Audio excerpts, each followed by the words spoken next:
Ya, mohon. Baik, kita mulai kelainan metabolisme bawaan. Ya. Apa itu kelainan metabolisme bawaan? Adalah suatu keadaan yang diturunkan yang terjadi karena tidak tepatnya pengkodean urutan genetik. Jadi kalau ini masalahnya adalah untuk TI tertentu itu ada urutan kode genetik yang berperan dalam jalur metabolisme porter membran atau elemen struktural yang menyebabkan gangguan fungsi protein tersebut. Ya, jadi gangguan dalam hal uh, pengkodean urutan genetik. Kalian ada tahulah itu apa alanin dengan apa gitu ya. Nanti ya harus belajar itu dulu sebetulnya ya mengenai pengkodean genetik protein. Nah, ini ada beberapa penemunya. Gerard itu merupakan penyakit bawaan resesif, ya, bukan autosom dan relatif ringan. Umumnya tidak ada terapinya gitu. Ya. Maksudnya suportif sesuai dengan kelainan dari atau tampilan klinisnya. Nah, dari ini following katanya ada pasien-pasien yang fenilketonuri itu bisa menyebabkan retardasi mental. Nah, kemudian upayanya adalah dengan deteksi dini dan diet rendah fenilalanin. Ini fenilalanin adalah suatu protein. Diet rendah fenilalanin, maka tumbuh kembangnya akan normal seperti biasa. Jadi di satu sisi bahwa kita tahu makanan itu terdiri dari karbohidrat, protein, dan lemak. Ya, selain vitamin, mineral ya. Ini akan dikatalisasi oleh enzim dengan bantuan mineral dan vitamin sebagai kofaktor yang akan eh, berfungsi atau eh, untuk energi kita. Jadi karbohidrat dirubah oleh enzim ya. Ada yang amilase ya, kemudian macam-macam. Kemudian protein, protease dan sebagainya. Demikian juga lemak ya di metabolisme sehingga dipecah ya yang akhirnya akan membentuk energi. Kalau ada gangguan dalam hal pemecahan ini ya pengkodean namanya ya eh, oleh enzim ini maka akan terjadi gangguan. Jadi KMB kelainan metabolisme bawaan. Jadi tidak bisa makanan yang dari karbohidrat biasa ya, glukosa, protein, yang biasa kita makan sehari-hari itu akan menjadi energi ya karena ada gangguan di sini nih pengkodean oleh enzim sebagai katalisator ya. Nah, kemudian juga ada yang namanya ada mutasi gen sehingga terjadi perubahan struktur dan jumlah protein sehingga terganggunya fungsi. Jadi segala sesuatu yang berubah dari homeostasis, keseimbangan, pengaturan-pengaturan itunya berubah, ya, maka akan terjadi gangguan. Sama seperti kelainan kromosom, ya. Kelainan kromosom juga begitu. Yang normal begitu aja. 46 pasang, ya.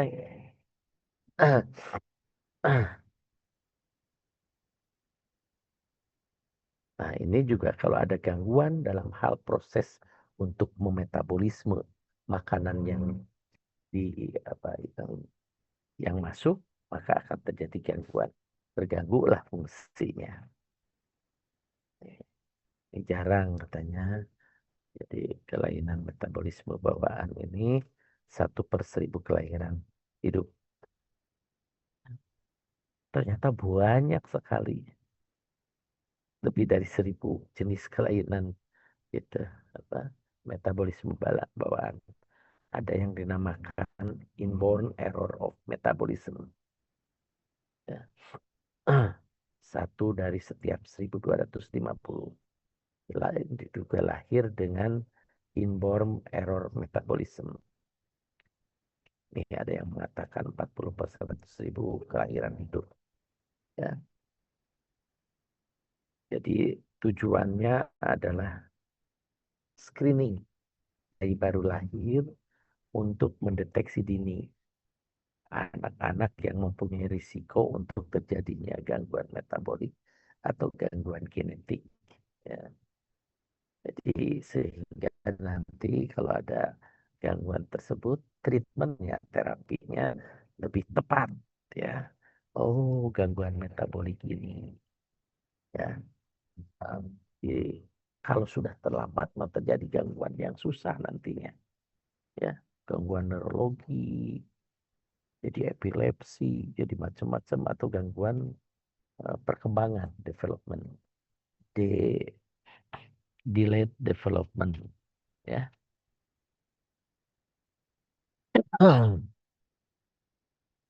Nah, bagaimana kita mengetahuinya sama? Mulai dari penotipnya dulu. Misalnya ada gangguan dari gangguan fisis ya. Adanya susah minum, susah makan gitu ya, poor feeding. Ya tidak baik untuk makannya. Ada sering muntah, tapi tidak ada gangguan organiknya. Tidak ada misalnya karena gangguan apa yang namanya gangguan entah karena diare atau gastroenteritis ya atau letargis atau ada kejang tapi tidak diketahui penyebab kejangnya apa, bukan meningitis, bukan epilepsi, bukan kejang demam, harus diwaspadai salah satu kelainan yang dinamakan kelainan metabolisme bawaan ya, inborn error metabolism atau koma nih ya.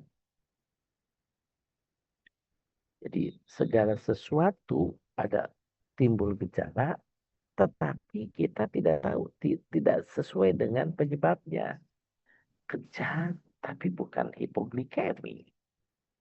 Kejang bukan karena apa namanya kekurangan kalsium, hipokalsi. Koma bukan karena misalnya gangguan hipoglikemi juga. Ya. Jadi ada kelainan-kelainan fenotip yang terlihat secara fisik, tetapi tidak sesuai dengan eh, apa namanya penyebab yang biasa kita ketahui. Ya. Oh, poor feeding, ya susah makan minum. Ya, kalau anak-anak ada yang memang karena eh, tidak bisa makan minum oleh karena misalnya oral motornya tidak bagus. Itu bisa.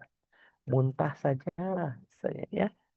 Tapi kalau sudah dicari kelainan-kelainannya, ternyata bukan penyebab itu, harus dipikirkan kemungkinan suatu kelainan metabolisme bawaan KMB atau inborn metabolisme ya, inborn error metabolism.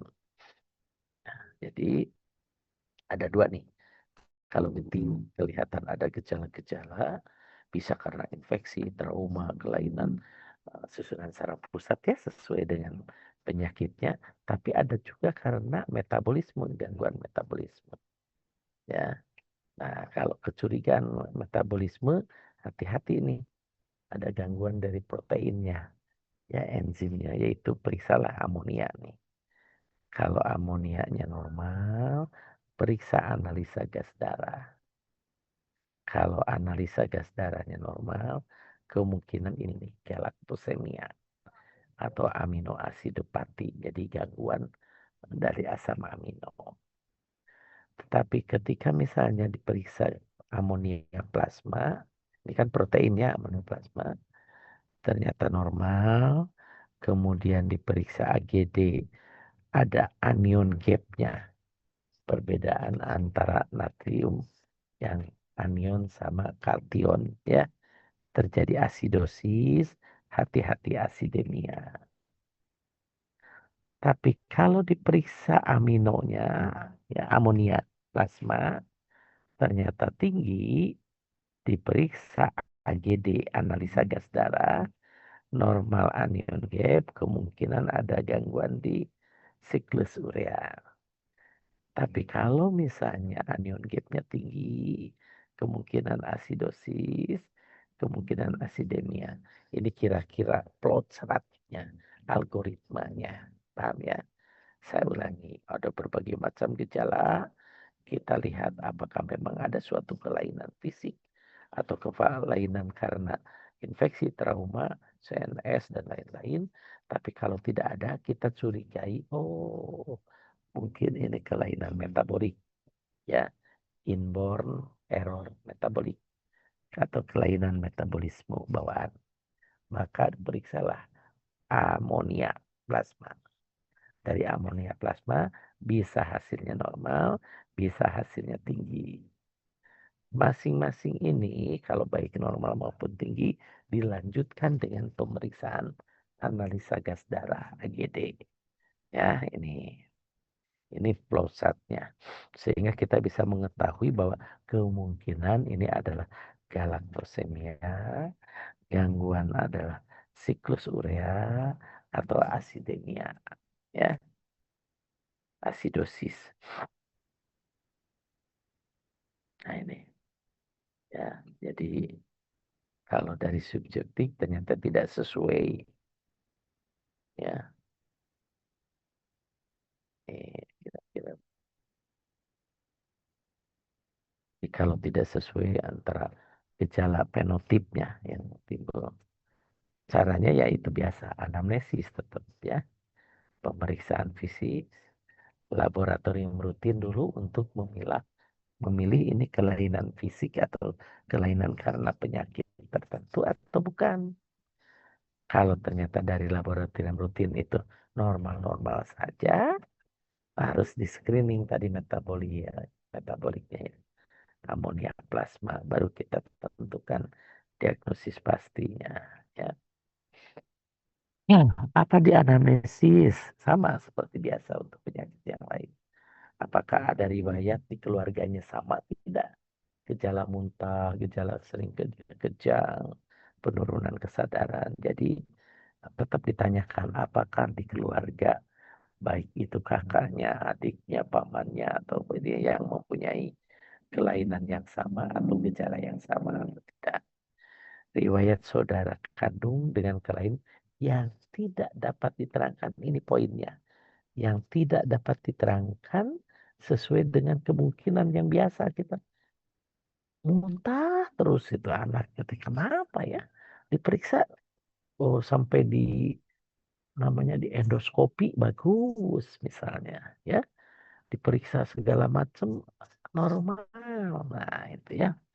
Nah, kemudian adanya kelainan yang bersifat familial, ya. Kemudian hati-hati nih kalau ada FTT, gagal tumbuh, failure to thrive, atau malnutrisi. Karena tadi kan poor feeding.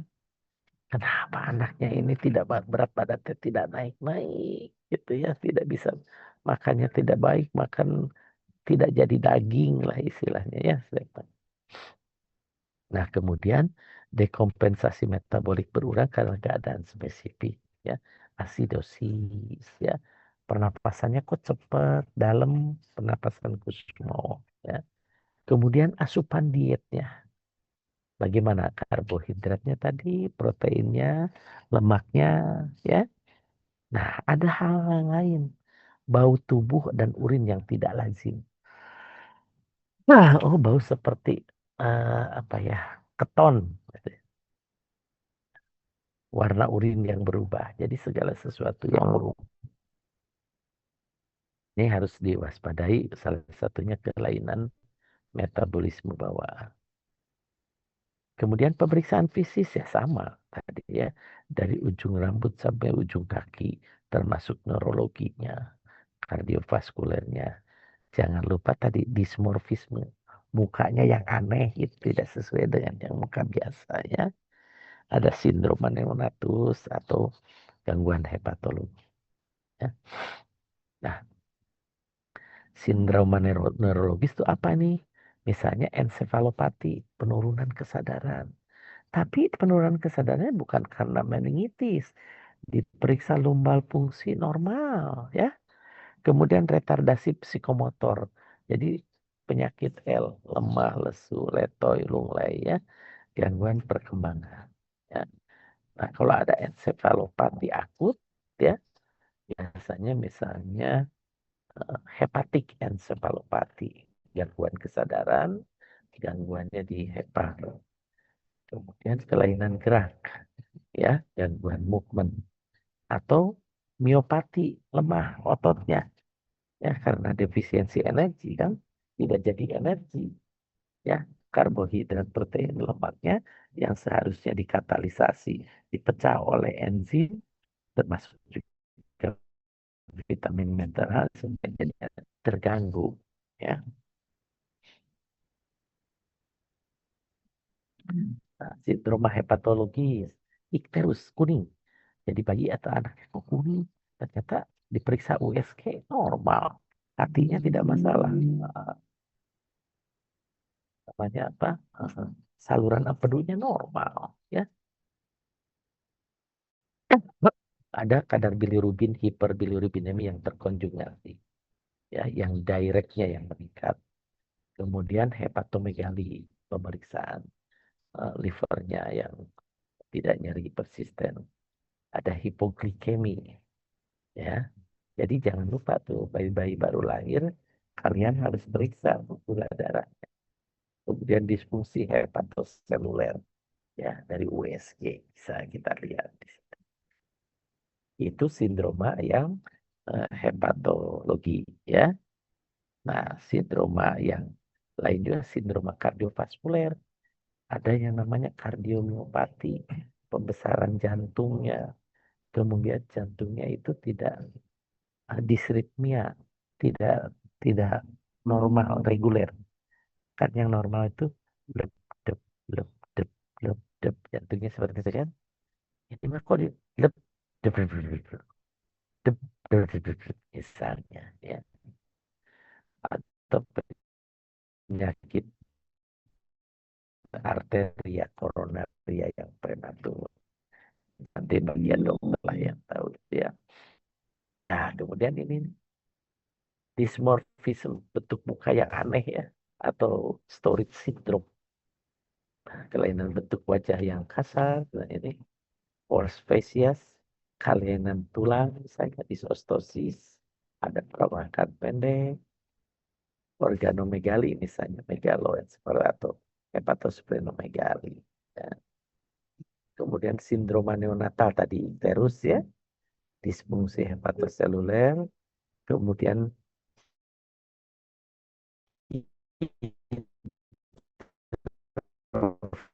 fetalis yang non imunologis, pemeriksaan fisik, pemeriksaan laboratorium. Jangan lupa darah perifer lengkap untuk menyingkirkan penyakit-penyakit yang memang menjadi penyebab bukan karena metabolisme. Ya, ternyata karena infeksi, leukositnya tinggi. Oh, ternyata karena oh, pemeriksaan darah perifernya misalnya trombositnya yang rendah, ya. Ternyata denggi, demam berdarah. Nah, kemudian pemeriksaan tadi AGD dan elektrolit untuk menilai anion gap, ya, perbedaan antara kation dan anion, ya.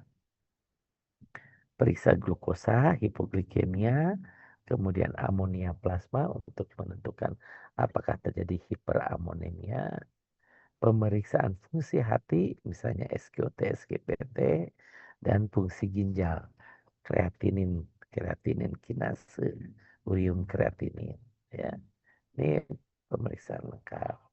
Laktat dan piruvat, badan keton, analisa dari lemak, urium kreatinin asam urat, urin ya, tanpa ketosis, bau keton, pikirkan kemungkinan adalah gangguan oksidasi asam lemak. Kemudian nanti seperti biasa dari laboratorium ternyata tidak diketahui, ada periksa penunjang khusus. Misalnya, oh kejang aja, periksa fungsi lumbal. Apakah meningitis, encephalitis, atau memang gangguan dari tadi, galaktosemia.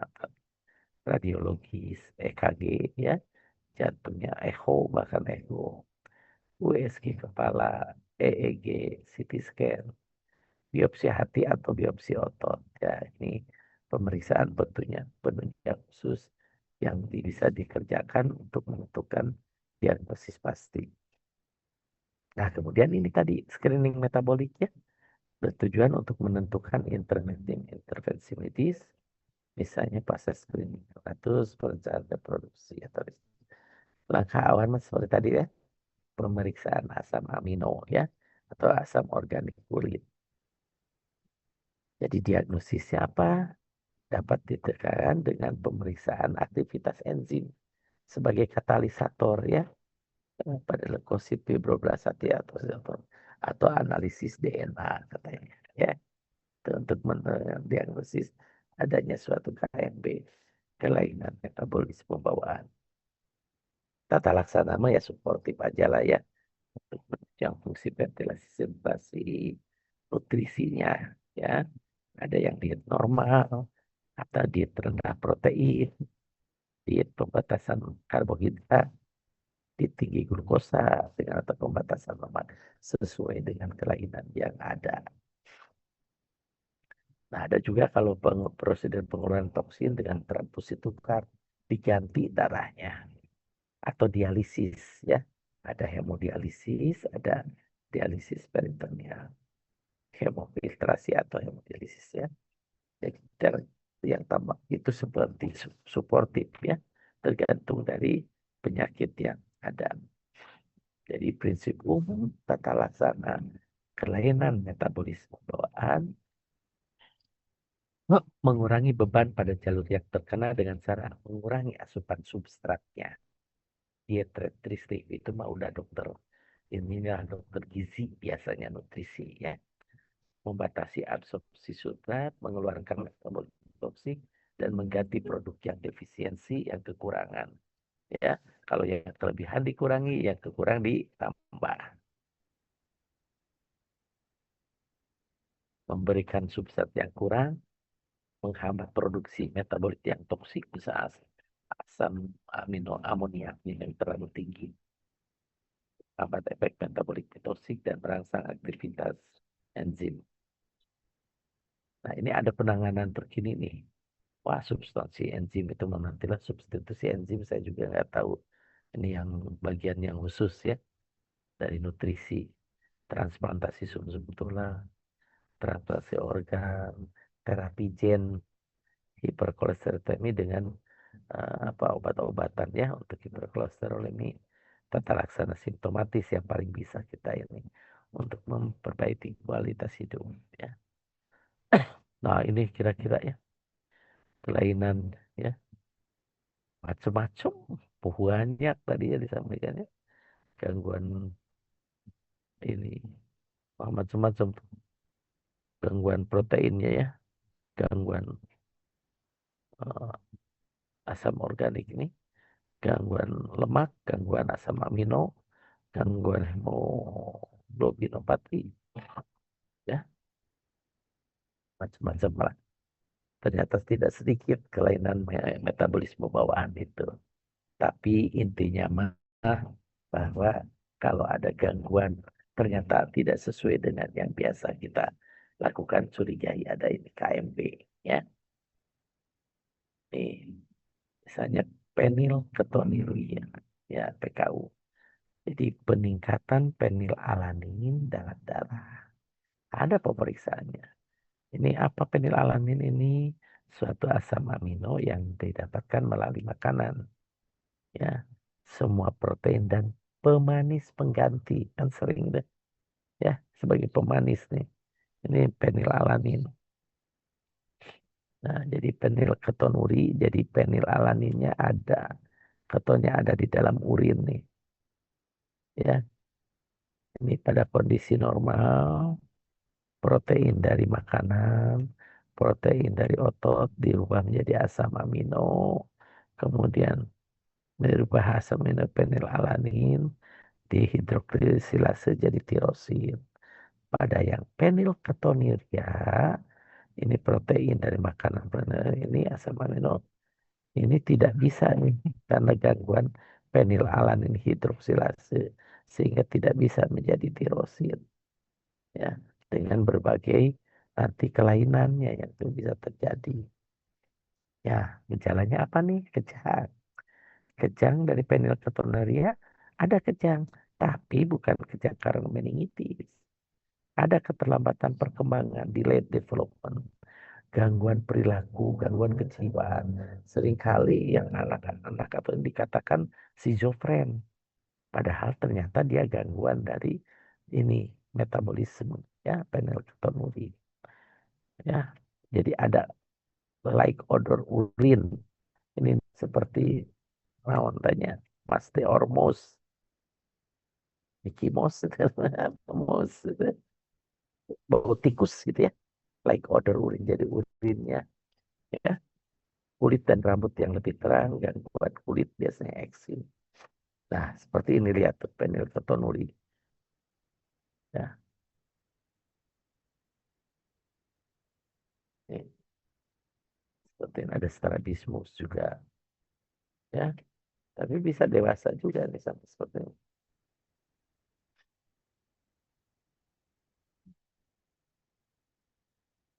Kemudian ada yang lain selain PKU, homocystinuria,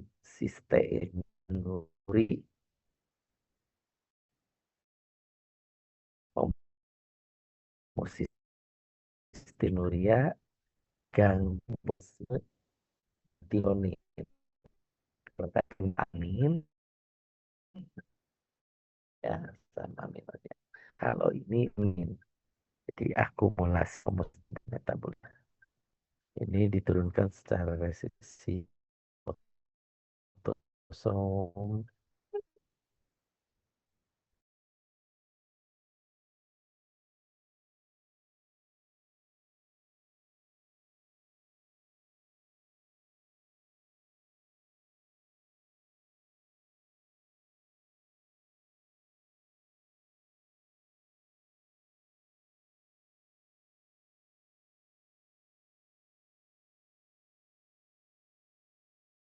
Di apa di RS ini dulu di apa sebentar tadi.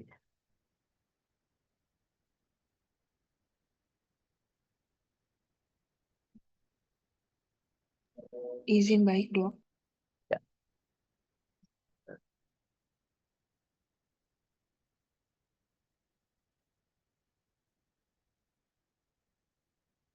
nah, kiri ya, Pak.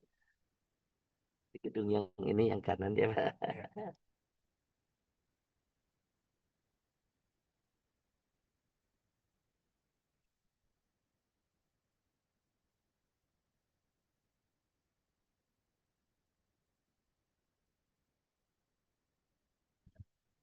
Jadi intinya bahwa ada beberapa kelainannya.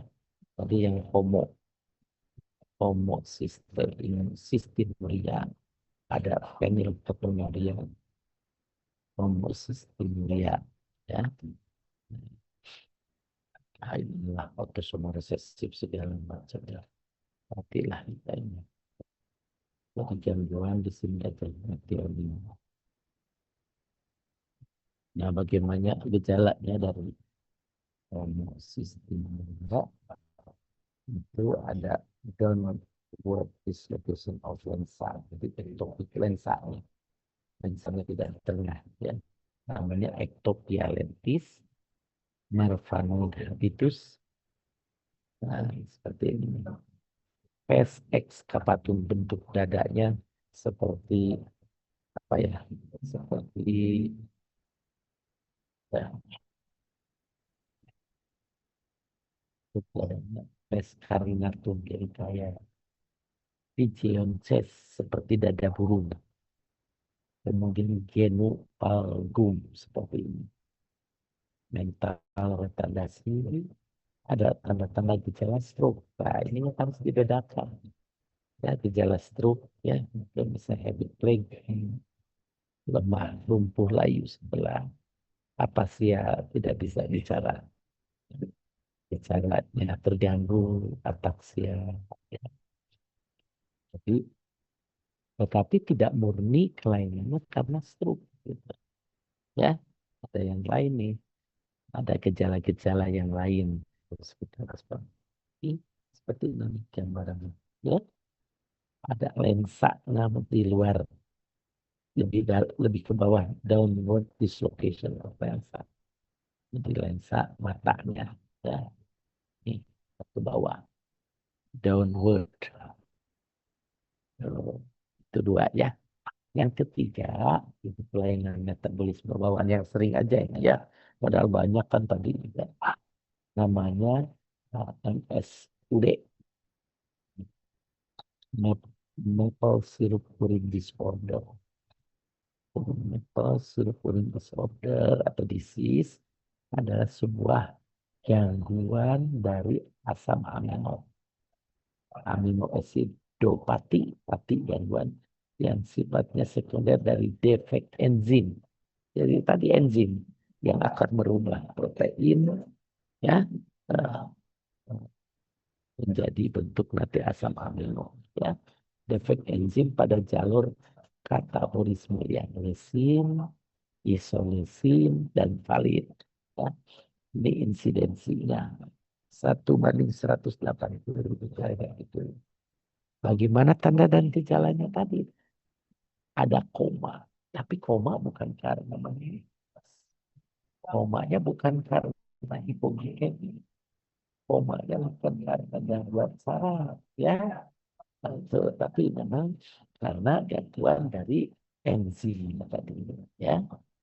Enzim pada jalur katabolisme pemecahan lesin, isolesin, dan valid. Ini bisa keluar di ujian ya pada MSUD ini.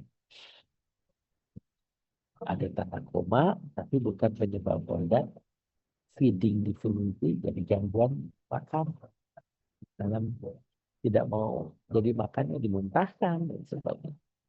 Ada letargis, not doing well, ya, penyakit lemah, lesu, letoi, lumei, atau kejang, ya.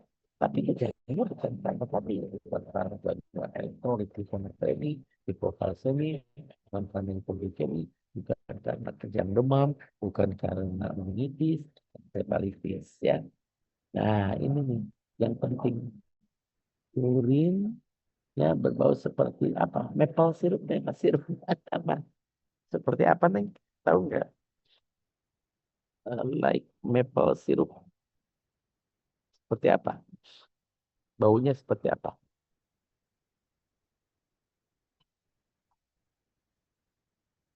Oh,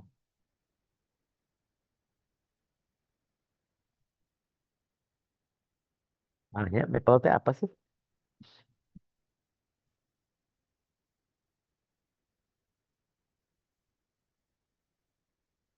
Lihat dulu. Ah,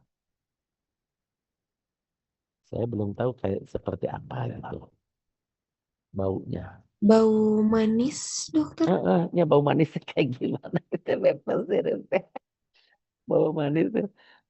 Maple syrup itu seperti apa? Ya bau manis emang. Pemanis alami yang terbuat dari getah pohon sugar maple yang direbus katanya ini nih kalau baca itu ya. Populer sebagai topping pancake. Nah, itu kalian nama apa mungkin ya. Dan waffle waffle. Ya, itu pemanis pemanis ya.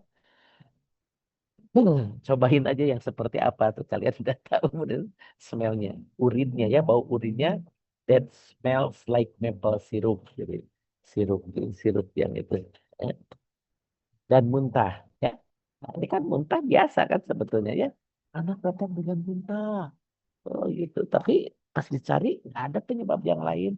Don't forget ini ya.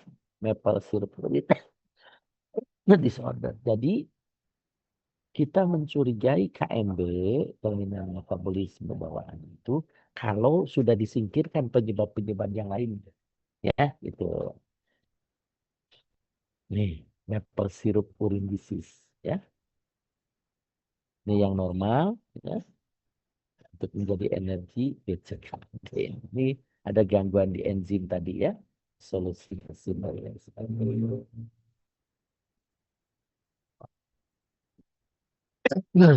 Ini ada satu contoh nih, MSUD ya, Maple Syrup Urine Disease ya. Anak bayi usia 9 hari, laki-laki dengan adanya kejang umum. Oh, irritable, letargi, letargi itu not playing well gitu, penyakit L, lemah, lesu, letoi, lunglai gitu ya. Ada muntah-muntah aja. Nah, ada abrasi kulit tuh, skin abrasion in the genital area, kan sering nih, oh ini mah kayak diapres kan pertamanya gitu kan. Diapres seperti ini kan yang misalnya karena popok ya. Nah, tapi lihat di sini nih, adanya sweet smelling urine ya. So kita cari ya kayak gimana nih, saya belum pernah juga kan nih sweet smelling urine, urinnya manis gitu, bau urin manis gitu. Ah, dengan ini resemblance to burnt sugar powder ya, bau bau gula mungkin ya. Pada pemeriksaan didapatkan putih marmorata, jadi berbercak-bercak ya. Itu nah, seperti ini lihat ya, berbercak-bercak gitu ya. Ini terjadinya eh, kutis marmorata di abdomen dan torak, di dada dan perut, kemudian bengkak di ini nih, eksternal genitalianya dihubungkan dengan karena abrasi kulit dan juga laserasi perineum. Nah, ini kan iritasi, laserasi ya, dan upper medial side of body, ya, baik di paha ya, dan secara umum kemerahan.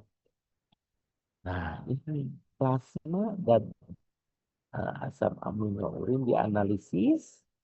Nah, ternyata ada peningkatan dari BCAA, Brain Amino Acid.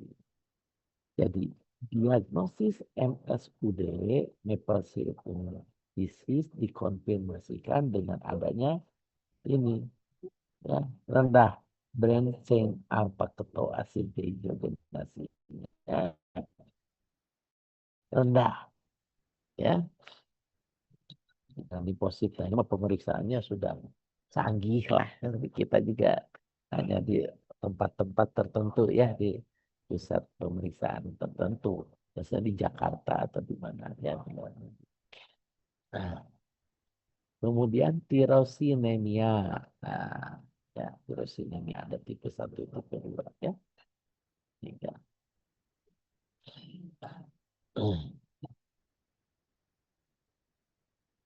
Ini gejalanya nanti dilihat ya. Alkaptonuria. Jadi banyak lah ya. Atau glycosylceramide disease. Defisiensi enzim pada ini masalah kalau tadi protein, kalau ini masalahnya gangguannya di karbohidrat. Ya, jadi perubahan karbohidrat menjadi gula. Ya, kenapa terjadi gangguan atau kekurangan enzim glycogenolytic pathway? Sehingga glikogen tidak dapat, glikogen teh sebagai cadangan gula ya, tidak dapat dimetabolisis secara normal di hepat, sehingga pada bayi dan anak terjadi hipoglikemia, hepatomegali, gagal tumbuh, dan abnormal dari profil biokimia. Jadi begini, glikogen storage disease ya, ada von Gerd, macam-macam ya. Nggak usah hafal semuanya, nggak akan. Itu pokoknya ada itu ya, yang buat galaktosemia ya. Ini tujuannya di enzim.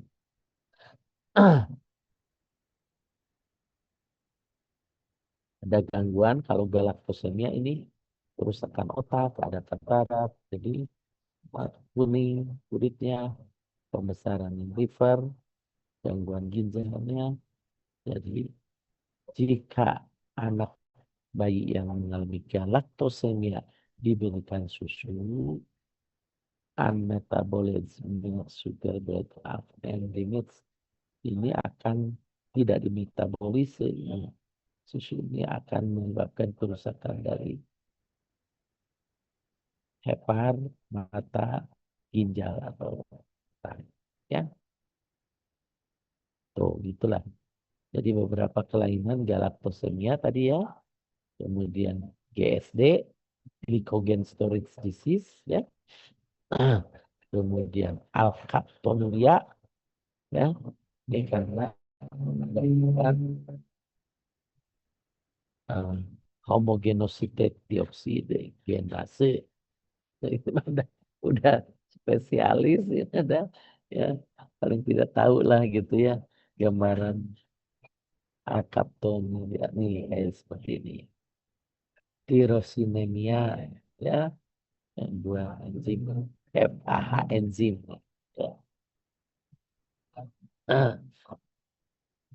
Umaril aseton aseton asetase, nah, yang yang yang harus tahu MSUD, maple syrup urine disease ya, urinnya bau seperti gula gitu, mau manis ya. Yang homocysteine urin ya, satu lagi tadi yang phenylketonuria seperti di sini ya. Ini ya. Kira-kira demikian ya kelainan metabolisme KMB, metabolisme bawaannya di sesuai dengan permintaan. Nah, nanti ada juga kelainan yang lain.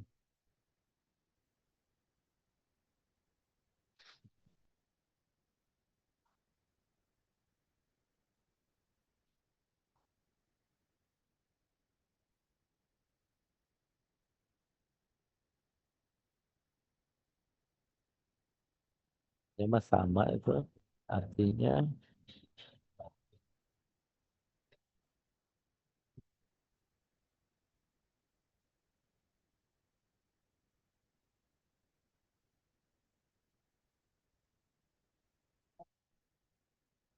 sudah cukup kelihatannya, Neng. Ya, ada pertanyaan nggak? Jadi kita bicara mengenai kelainan jantung, udah kelainan kromosom, kelainan metabolik atau inborn error of metabolism. Sebentar.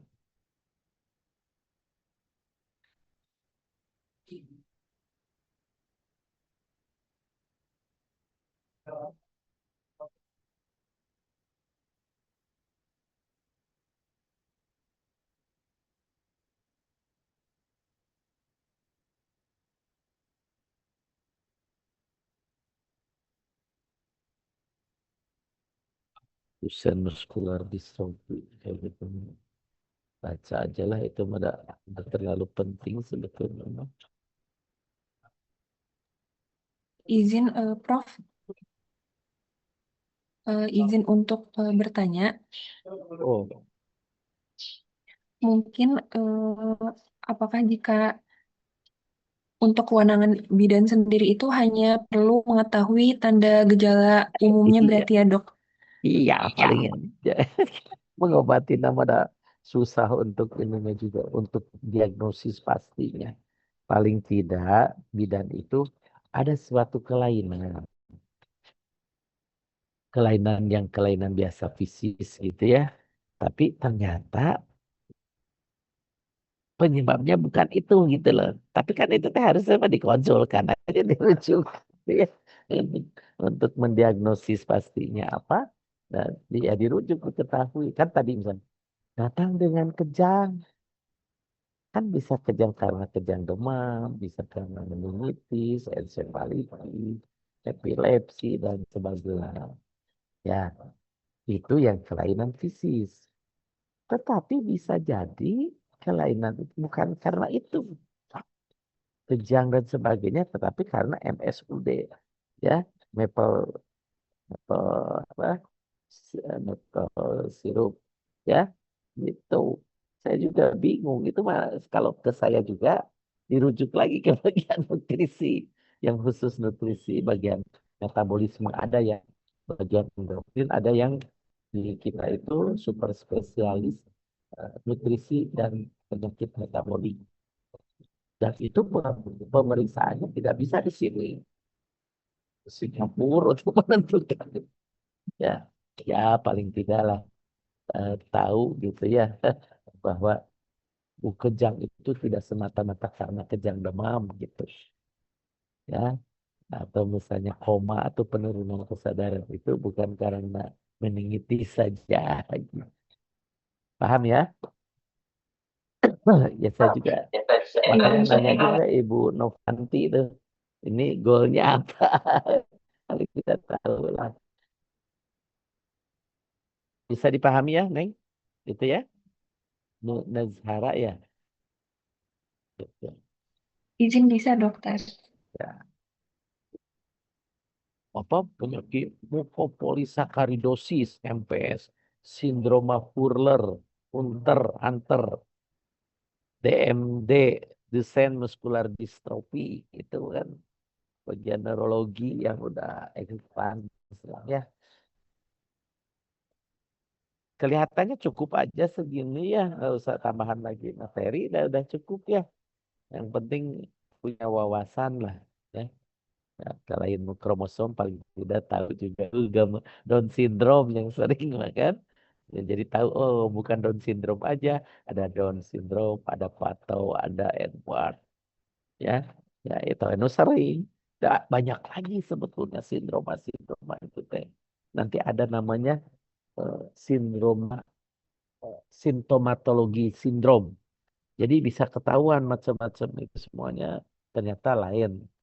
Tapi pada akhirnya mah memang pemeriksaan dengan karyotype ya. Gitu. Ada lagi pertanyaan barangkali? Jadi sudah cukup, nggak usah ada tambahan lagi pertanyaan. Ini ya, pertemuan udah cukup lah ya. Nanti muskular Duchenne dystrophy mah baca we lah. Gitu, ya. DMD, muskular dystrophy Duchenne.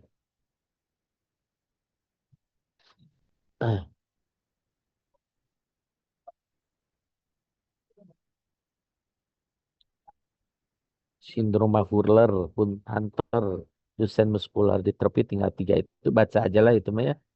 Terlalu ini. Baik, kalau tidak ada kita cukupkan ya pertemuan ini. Terima kasih. Mudah-mudahan ada manfaatnya apa yang saya sampaikan sebagai bekal menjadi seorang bidan. Ya, bidan ini kan S1 ini ya profesi ya sudah lebih dari yang D4 ya. Tidak mengenal penyakit jantung bawaan ya. Ada bagaimana mengetahui awal oh, ini terjadi penyakit jantung ya. Baik, kalau tidak ada kita tutup ya pertemuan ini. Terima kasih. Mohon maaf apabila ada kekurangan. Saya tutup dan Assalamualaikum warahmatullahi wabarakatuh.